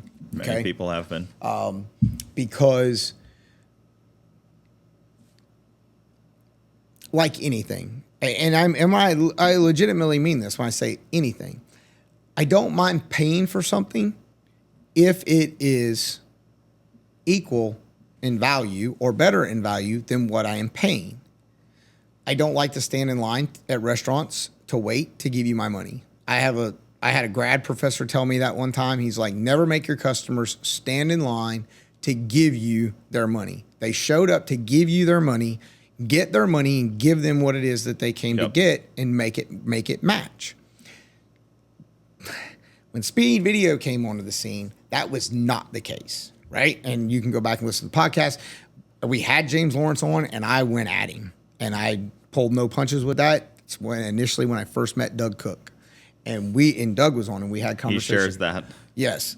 And so we went through this, and I was, all these comments of the buildup, the characteristics of what we're going to do, blah, blah, blah, blah, blah. None of that was coming true. None of it was coming true. But we're still charging people, right? Quality sucks. Can't drop in this, that. So fast forward, Flo purchases. I get in touch with Mike Levy, vice president at Flo. I said, hey, I need you to come on the show. Tell me how you're going to change this. Because right now, this is shit. This is not good for our sport. This is not good for the motorsports world of drag racing for what we've had. He came on the show, and he's like, and he pulled no punches. He's like, it's going to take us a minute to get it, but we're going to get it. And I mean, fast forward now, I think we're 3 years in, ish, maybe. Yeah, probably about that. Yeah. 3. Couple rough years though too. Yes. With the world. Oh, absolutely. Got to give them a little bit of that. Right. How do you not cut them slack, right? Yeah. For COVID and everything else that went on. So Mike and I created a professional relationship, and we talked a lot about things. Like, I mean, you met Warren. He did Sick Week. He's done it in the past. Warren and I are very good friends. So the live streaming aspect matters to me because my people, I say my people, you're one of my people, Doug, my people that are never going to be on the big TV show Fox for NHRA, right? My people need a place for their story to be told, their background to be told, their racing experiences and competition need to be told for their families and their sponsors so they can continue to grow at this level, because there's more of us down here than there is up here. And I know they can't see me as I put my hand up in the air, right? So I need and that was my thing with Mike, is that we need the live streaming piece of this to be successful and be amazing, right? Yes. Are we going to have issues? Oh yeah. My first event with them, I sucked. I sucked on Friday and Saturday. Horrible. I can talk all day long, but if the camera turns on and I don't really know at that moment what I'm going to say, as I tell everybody, they go, "What are you going to say?" I was like, "Well, just stick around. We'll both be surprised." You know, it was a struggle. And we went all weekend, Friday, Saturday, U.S. Street Nationals, Sunday afternoon. We are like 5 hours from being done. A flawless weekend. And the modem goes down. Not Flo's modem, the racetrack's modem. And all of a sudden, my phone's going ding, da ding, da ding, da ding. People go, "Oh, Flo's off." You know what? Oh, man. You know, but it wasn't anything to do with Flo. Yeah. But they get thrown under the bus, right? And so I have a new appreciation of what goes on when there's 12 people on site. They're setting up cameras. We've got cable run everywhere. We got trying to take the production on and so forth. You're trying to manipulate the sound out of the tower from the PA and so forth. But yeah, no, I'm going to blame Mike Levy and Courtney for me being on air with Flo. Dude, I don't know. I mean, honestly, and this is not like one of those, "Oh, golly gee shucks." Like, I don't know. I get people that send me comments and they post stuff on social media and they say, "Hey, man, you're doing a great job." And then I think, okay, am I really, or are you just being nice? You know, because, I mean, again, what are you doing? But yeah, I'm different from that aspect. I don't have a broadcast journalism background. I didn't go to college for that. I have an MBA in marketing and PR. That's what I have an MBA in. But I'm a race car guy, and I consume a lot of content. I watch a lot of motorsports events. I listen to a lot of podcasts. I read a lot of press releases. I want the stories. I want the backstory. I want people to know that, you know, I will beat drums, but, you know, so-and-so was a medical tech and then threw in the freaking towel, and now he started a company, and look where he is, you know, or this guy's a school bus driver Monday through Thursday, and then he came to Lights Out to run No Time. You know, those are the types of things that I want to talk about, and I want people to know that. So where are we going? I don't know. I mean, this is the last, this weekend, World Series of Pro Mod. Last thing I have on the schedule. You know, they'll kick off NMCA, NMRA, PDRA. They've got a lot of other motorsports events that'll go on through the year. And we'll just, like I told him when I started, I'm a race car driver. I have a family that is my first commitment is to the Strauswig family. Drive the race car. That comes first, you know, to them and to VP and NGK and Tubba Towels and Mickey Thompson Tires and, you know, Pro Charger and Oakley Engine, you know, Streetway Marketing Media. I have my sister's family company, you know, Fred's. Like, I have these commitments that I have to fulfill, and I'm going to first to them because they've been with me forever, and they shouldn't have. There were times they completely should have left, you know, when Di was sick and so forth, and it was tough on me to race and take care of somebody who was, you know, dealing with cancer and so forth. But that's first priority. And if I can squeeze in a time to get on a plane and fly to an event and stick a microphone in front of somebody's face and get their story back to their loved ones that are at home, whether it's on Flow or sick week or summer drive or whatever, you know, I want to do that because people need to know that. The sponsors, the companies that invest in everything, they need to know. They need to know that somebody's out there that gives a shit. And I do. I give a shit. It's not just collecting a check. I genuinely give a shit. So, but I think I'm a little old, Cooper, to be trying to be the next Howard Cosell or Brian Loans. I don't think that's going to happen because I'm turning 50. So I don't know how much longer I'll do this, but I'm going to give it everything I possibly can every time they give me a chance to. Well, we appreciate that as a viewer of Flow. I absolutely throw my phone against the wall at downtime when that F pops up on the screen and there's nothing happening. I'm like, show me something here. And great to see you out there. And then now, though, I start to think, like, because TX2K is coming up, Flo covers that. Who's going to be there? Who's going to come interview me after I blow my car up? Well, unfortunately, I do not think that it will be me. But you're absolutely right. And I appreciate you saying that. I mean, we've tried to do some different stuff. Lights out. I had a great camera guy, Alex. He was very creative, 26, 27 years old. And we were just riding around on a golf cart. You saw us. We're just bouncing ideas as we're going along, you know, and it's like, hey, we need to go over here and do. There was a sign, Ric Flair Boulevard, in one of the campground spots, you know, and it's like these guys, I'm like, well, come on, let's go do racing and wrestling. And I get all these guys to go, woo, you know, it's like, have some fun to it, and, you know, and I'm with you. I hate seeing tractors go up and down the racetrack. Nobody wants to see that. So to be able to do some interviews and stories and so forth, and it was the same thing for Sick Week.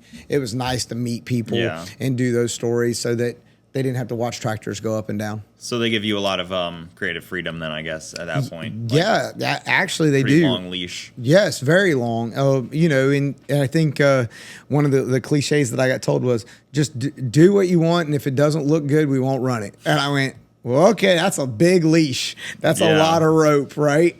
But we'll have, this weekend, we'll have a lot more specific content to World Series of Pro Mod, because there are storylines that we can, you know, because we got some people in this weekend that, you know, the likelihood that they'd match up 4 times throughout a race season is very slim. So we've got some storylines. We've got some people that don't like each other, like legitimately do not like each other. Yeah, right? Like, I know Lyle has some beef.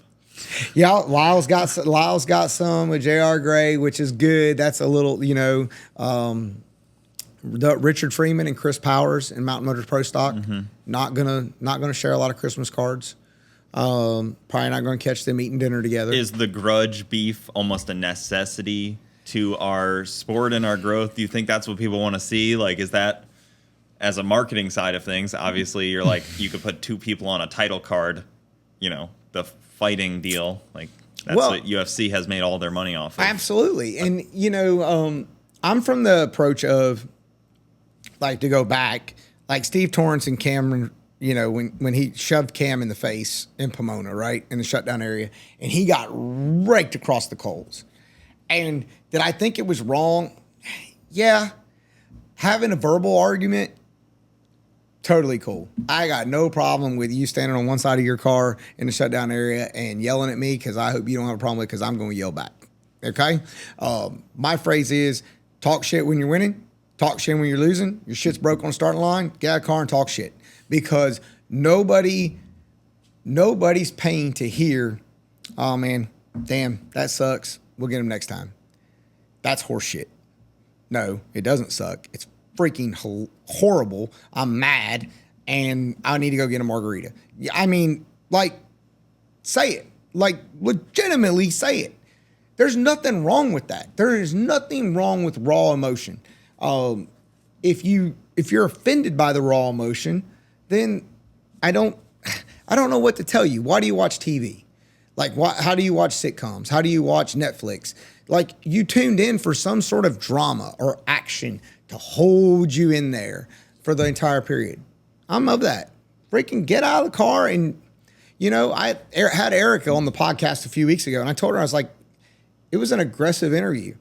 And it made it through the NASCAR world. A couple NASCAR writers had messaged me on Twitter, and they're like, we love the Erica deal. I'm like, Erica, stop being nice. Stop.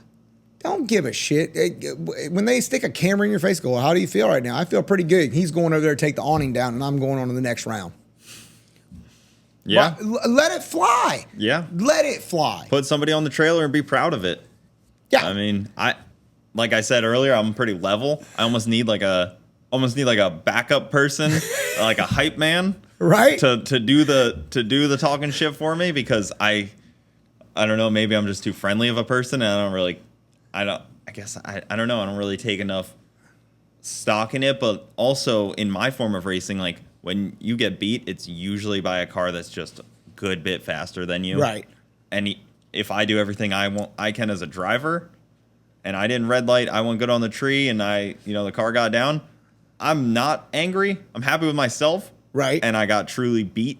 But if I don't do my part as a driver, I'm only mad at myself. I'm the hardest on myself in that instance. No, and that's like fine going red. Oh man, I'm hard on myself. Yeah, no, for sure. Well, but even that, being slow on the tree. Yeah. Well, I always say that as a driver, we got two things to do: leave on time and drive the stripe. That's what I have. That's what I'm responsible for, right? Get the car from point A to point B, be good up front, drive the stripe, turn the wind light on. That's how I. That's gauge, your job. That's how I gauge success, right? And it's not like, oh, well, I did well on the tree, but I drove like shit and the wind light didn't come on. Oh, okay, I'm still good. No. I'm mad and probably need to leave me alone for a little bit so I can get over this, which probably means you're going to need to wait to talk to me until I get to the next race. But no, I want it. I legit, we need it. I mean, you need somebody that goes, you know what? I'm here to kick your ass. And I want you to be motivated, because if you go up there and you're not motivated and I kick your ass again, well, you're taking all the fun out of this. I'd really like for you to line up and try to, rip my head off. And I tell people that I race against, like, if I turn it red and they're 50 on the tree and I'm like, really? You didn't even get up for me? 50? You're 50. I turned it 1,000 red. I was trying to rip your head off and you were just up here doing what? Yeah, lollygagging out here. I mean, you lollygag down to first base. You lollygag in and out of the dugout. I mean, what the hell? I'm here to, you're not, go play checkers. I don't know. I mean, that's what our sport needs it. What, Kevin Harvick, he gave an interview one time because he's retiring, and he said, when I drove for RCR and we weren't good, we started shit. He goes, if we weren't good on the racetrack, we did whatever we could to distract from the fact that we were not good on the racetrack. We gave him something else to talk about. Brilliant. Yep. Brilliant. Right? I want you to talk about me.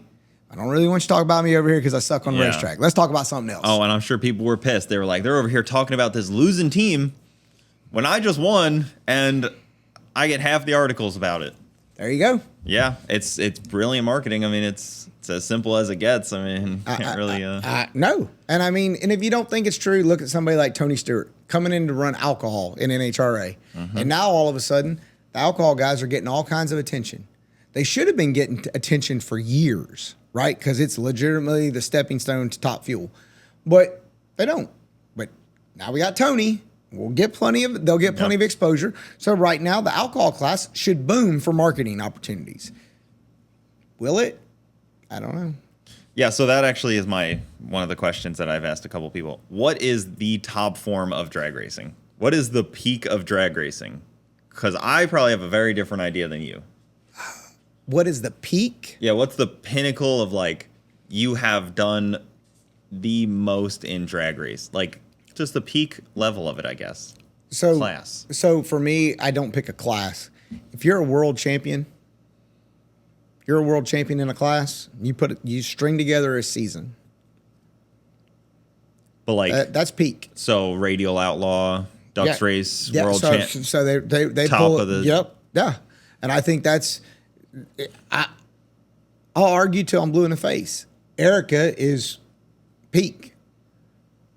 She doesn't need to go win a championship in Top Fuel. She doesn't need to go win a championship in Pro Mod. She dominates Pro Stock. She's at peak. Yeah. Stevie being who Stevie is and what he's accomplished, peak. Walk away right now. Mic drop. Walk off. You owe nobody anything. You owe them nothing. If you win a world championship because of how difficult it is for what you have to string together, radial racing, no different. Any form of organized racing, and you string together and you walk off with a championship at the end of the year, peak, period. Because there's only so many champions each year. Yeah, even across the board of any level of racing. But that's where it gets tough because my level of racing doesn't have a world champion. Right. Like even the Outlaw world champion is like a fairly new thing. Yep.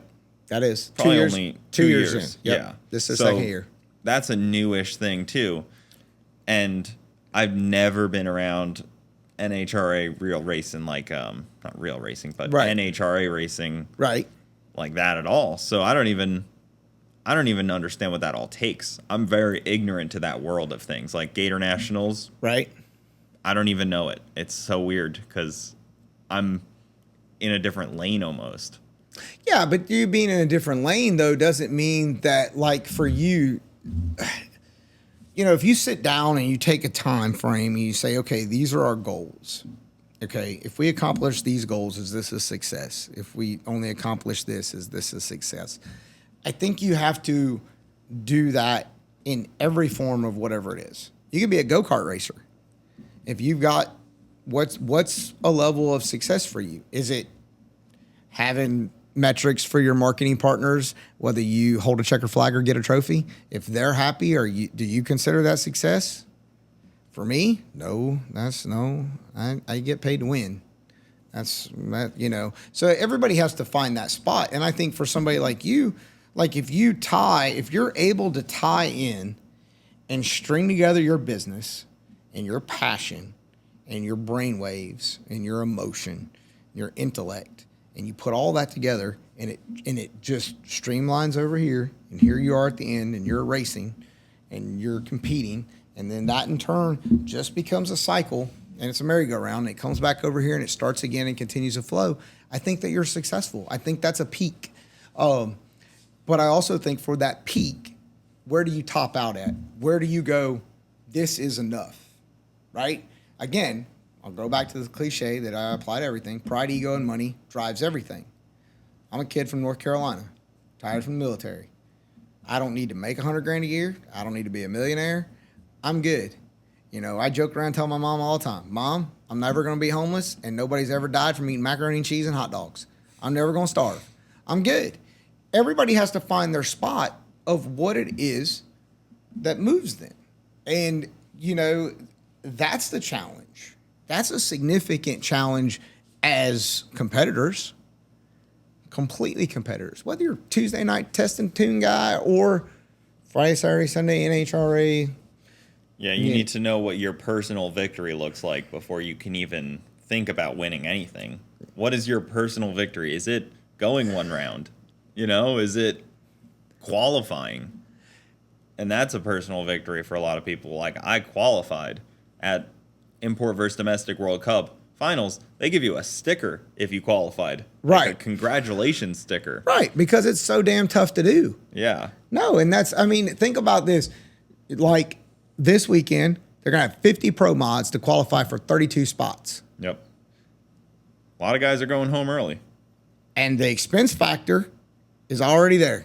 Mm-hmm. They've already spent it. Now, don't let one of those, 18 guys tear up a race car, blow up an engine, melt down $300,000, have an accident, wreck a car.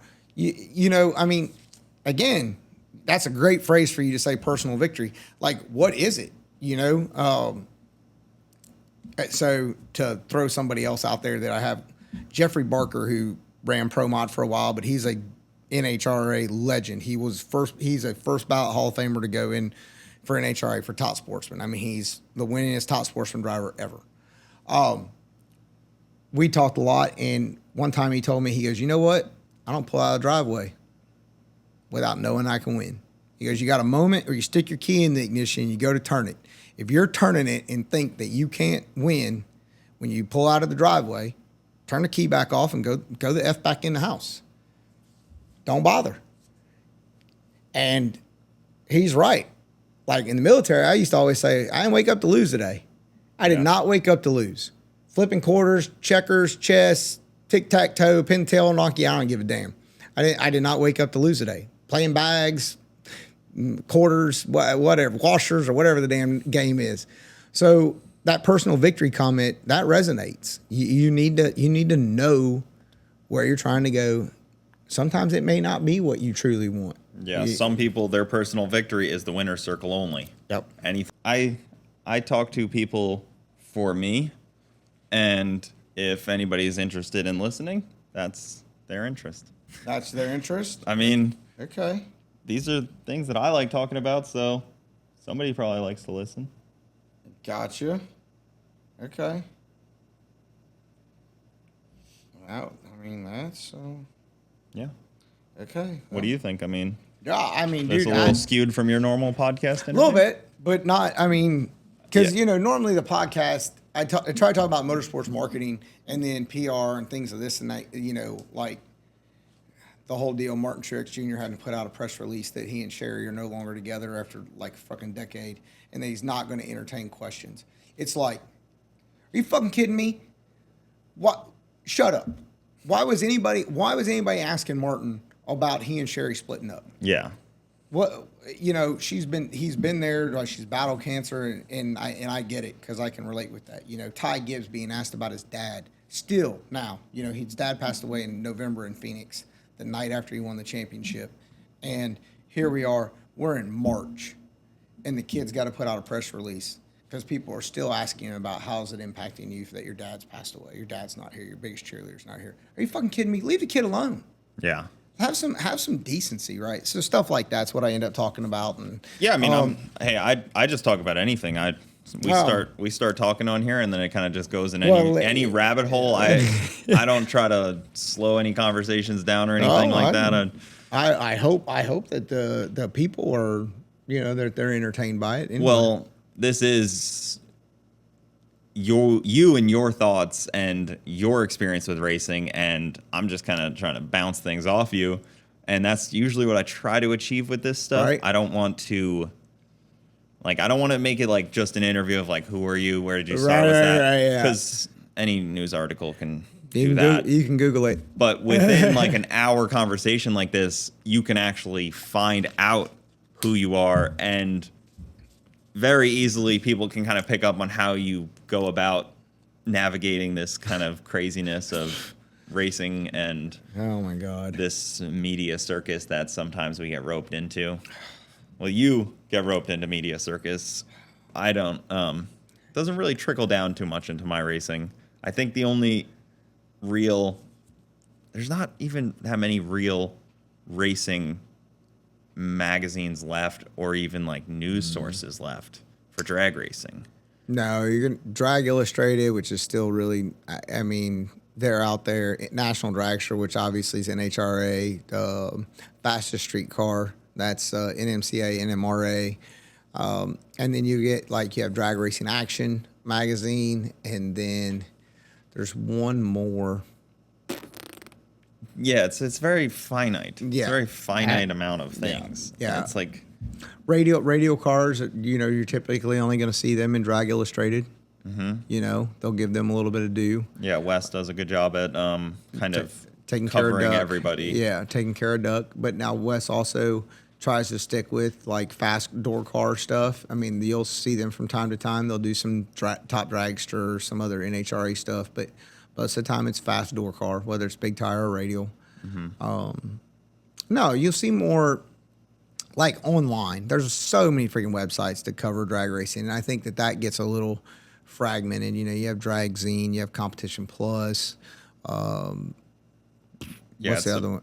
It almost gets washed out. A little bit. A lot of noise. It used to be such a big thing to be in a magazine with a car, and now I feel like it's so sad because like they're looking for people because there's no stories. But like there is, I just feel like it's different levels.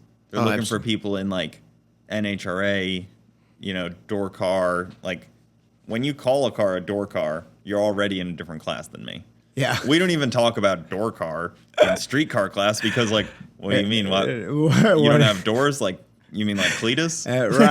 Right. Yeah. No, like when you say door car, it gets like right over our head. Yep. No, and that's actually a fair point. I never really thought about it that way. Yeah, because we refer to door car dragster. It's not a term we use in. At Bradenton, there's very rarely anything but door cars. Right.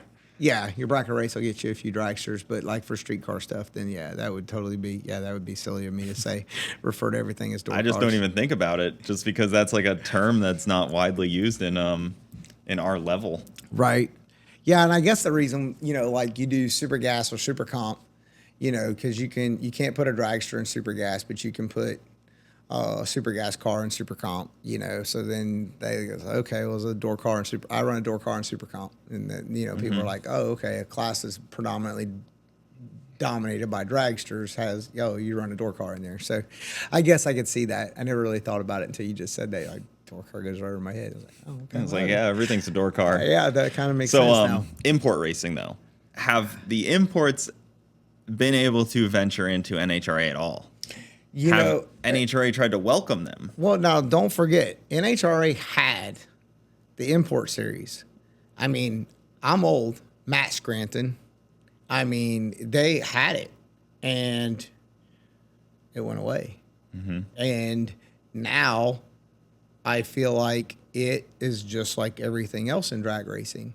The import guys are out there, and they're fragmented out. Like, we showed up Orlando. I showed up there Sunday before Sick Week actually started. Saturday, I'm sorry.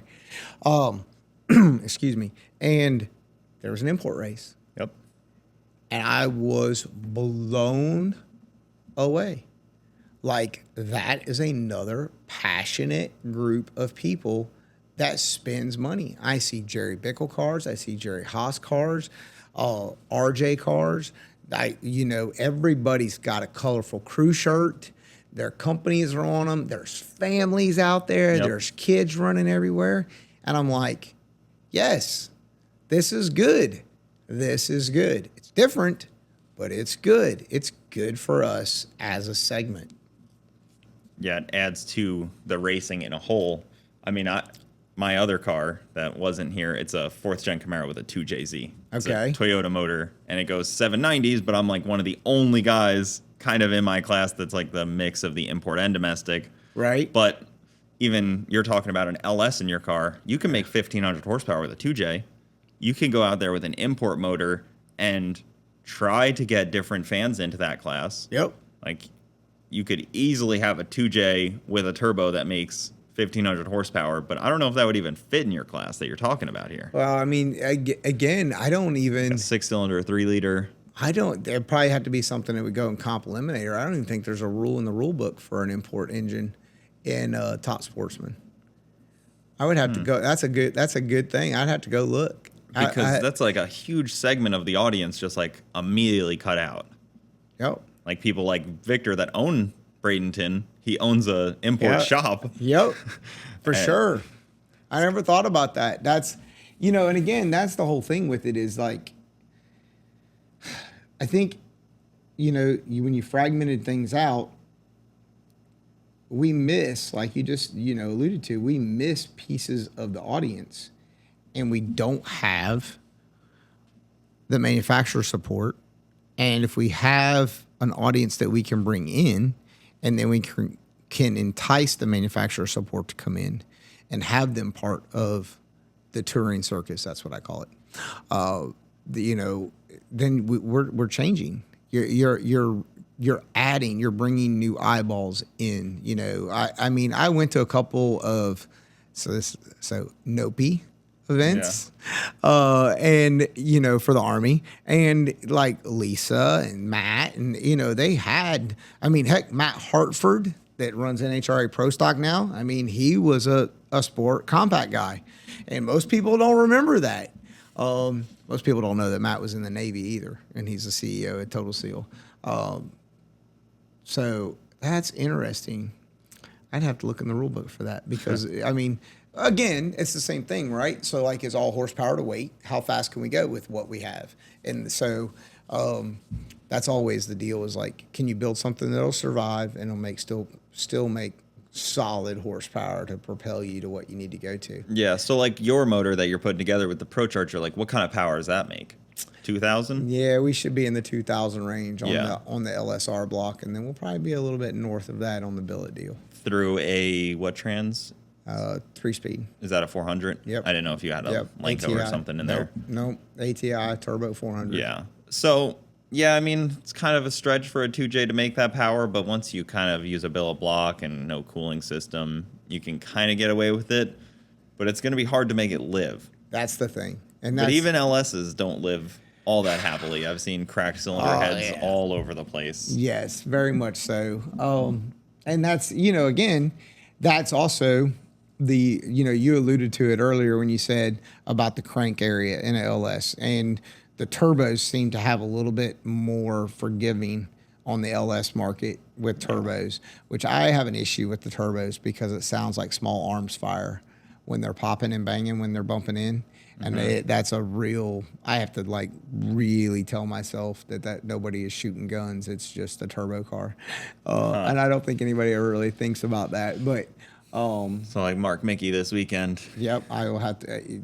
He tested yesterday. I was kind of standing down there on the starting line, and I was like, okay, it's just, you see the car, you know that it's, but yeah, no, I never thought about that in that aspect. I'll always be a through and through nitrous guy because that's what I grew up with as a kid with my dad.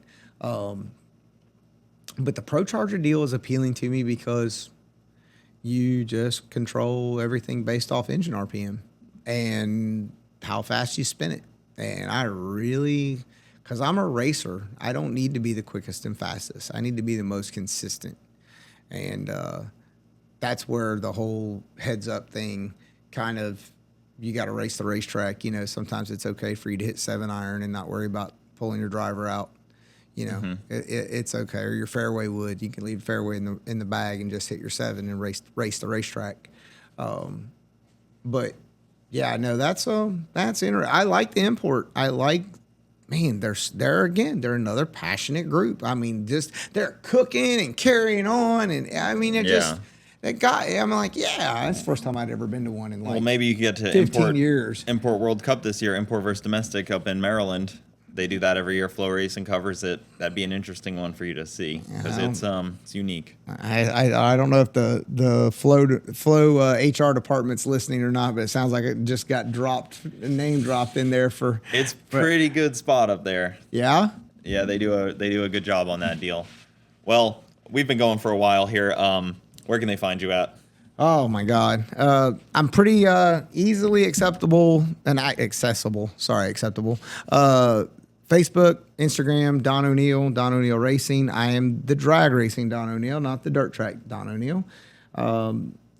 Answer about anything that gets sent to me if it's within reason.